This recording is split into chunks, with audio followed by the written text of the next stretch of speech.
Coucou mes petits fantômes, connaissez-vous l'histoire vraie derrière les Télétobies? L'histoire réelle des Télétobies est inspirée d'enfants internés en hôpital psychiatrique en Bulgarie dans les années 50. Les personnages des Télétobies sont donc basés sur des vrais enfants qui auraient vécu des expériences horribles. Nous avons toujours vu que les 4 personnages de la série esquissaient en permanence un sourire sur leur visage. Chacun de ces enfants était maltraité quotidiennement.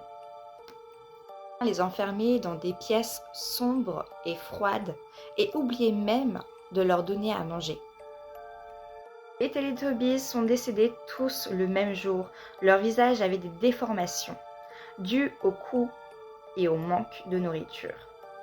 Ils étaient même maintenus en isolement, ce qui a amené les enfants à danser et à chanter par eux-mêmes. Comme il faisait super froid, la peau de Tinky Winky est devenue violette. Lala, quant à elle, était à l'inverse un véritable rayon de soleil. C'était littéralement la seule enfant qui, malgré tous ses mauvais traitements et ses abus au quotidien, gardait toujours le sourire. Elle essayait constamment de rassurer ses camarades en leur disant qu'un jour ou l'autre, la situation allait s'arranger. Malheureusement, ils sont tous décédés. Le personnage de Pau est lui-même tiré du nom complet Paulina. Une nuit, les gardiens ivres l'ont jetée dans le feu alors qu'elle dormait. Paulina s'est alors réveillée le lendemain matin, corps carbonisé. La couleur rouge fait donc référence aux flammes. L'enfant qui a inspiré le personnage de Dipsy, c'était un petit garçon constamment malade. Il avait l'habitude de vomir le peu de nourriture qu'on lui donnait. Le vert fait donc référence à la maladie et du vomi. Le soleil que nous voyons dans le dessin animé est en réalité une métaphore qui représente les gardiens auxquels les enfants doivent constamment obéir. La télévision était leur seul réconfort qui restait en permanence allumé. Sauf qu'un jour, ils entendirent le directeur de l'institut dire qu'il allait la retirer en raison de coût de l'électricité. Les 4 amis ont alors vite paniqué lorsque les gardiens sont entrés chez eux la nuit. 4 enfants se sont rendus dans le bureau et ont chacun volé une petite télévision. Malheureusement, ils ont vite perdu leurs moyens. Ils n'avaient aucune idée de où est-ce qu'ils allaient la cacher. Donc, qu'est-ce qu'ils ont décidé de faire? C'est d'avaler la télévision dans leur propre ventre. Le lendemain matin, lorsque les gardiens sont arrivés à l'institut, les enfants ont, comme d'habitude, pleuré. Mais cette fois-ci, ils étaient tous les 4 couchés au milieu de la pièce.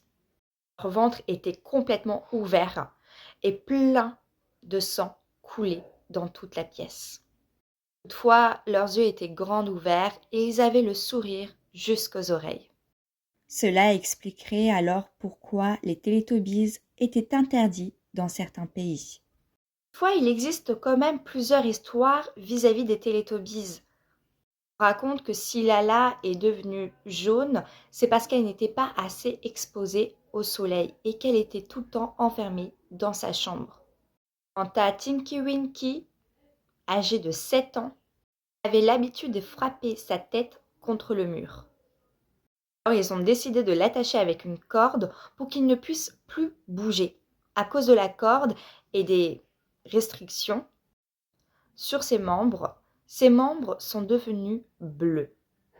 Il était avec eux à l'hôpital et quand l'incendie est arrivé, ils l'ont complètement oublié. Donc, pourquoi sa peau est-elle rouge? Et par rapport à Dipsy, qui est représenté comme un enfant sourd qui aurait été attaché à une clôture dehors et aurait subi des congelures. Il existe encore plein d'autres histoires qui ont été racontées sur les Télétobies. Mais est-ce que la plupart sont vraies et est-ce que la plupart sont fausses?